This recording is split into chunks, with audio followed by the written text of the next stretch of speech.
je veux créer un outil pour combler un besoin d'innovation ou un besoin d'amélioration. J'améliore quelque chose qui existe dessus, déjà, ou je crée de l'innovation, quelque chose qui n'existe pas, mais dont on a besoin.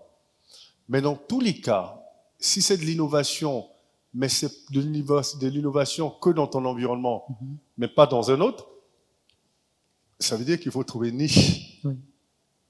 Et donc, nous, la notation financière, c'est de l'innovation, mais ça existait déjà depuis très longtemps, par Moody's, Standard & Poor's. Donc, il fallait trouver une niche.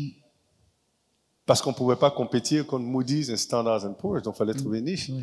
Et donc, dans mes recherches, et d'ailleurs, quand j'étais à la Banque mondiale et que je voyais que ces agences-là notaient, avaient vraiment des idées préconçues quand il s'agissait de l'Afrique, je me suis dit, quelle pourrait être la niche? Et j'ai trouvé la niche. Je dis, la niche, c'est que eux, ils notent en dollars. Donc, ils évaluent la capacité des pays africains, de tous les pays d'ailleurs, et toutes les entreprises qui notent, à faire face à leurs obligations financières en dollars. Sauf que, quand vous allez sur ce postulat-là, ça veut dire que quand vous êtes pauvre en dollars, vous n'êtes pas crédible. Mais vous pouvez être pauvre en dollars et riche en CFA. Est-ce que ça veut dire que vous n'êtes pas crédible? Donc c'était ça la niche. Donc la niche, c'est de dire, nous, on va noter les pays africains dans leur propre monnaie. Et ce qu'on va dire, en dollars, ils sont pauvres à cause de la structure, de leur économie. Ce sont des économies de rente. Mais quand on regarde et on évalue la performance intrinsèque de leur économie, il y en a qui sont très performants.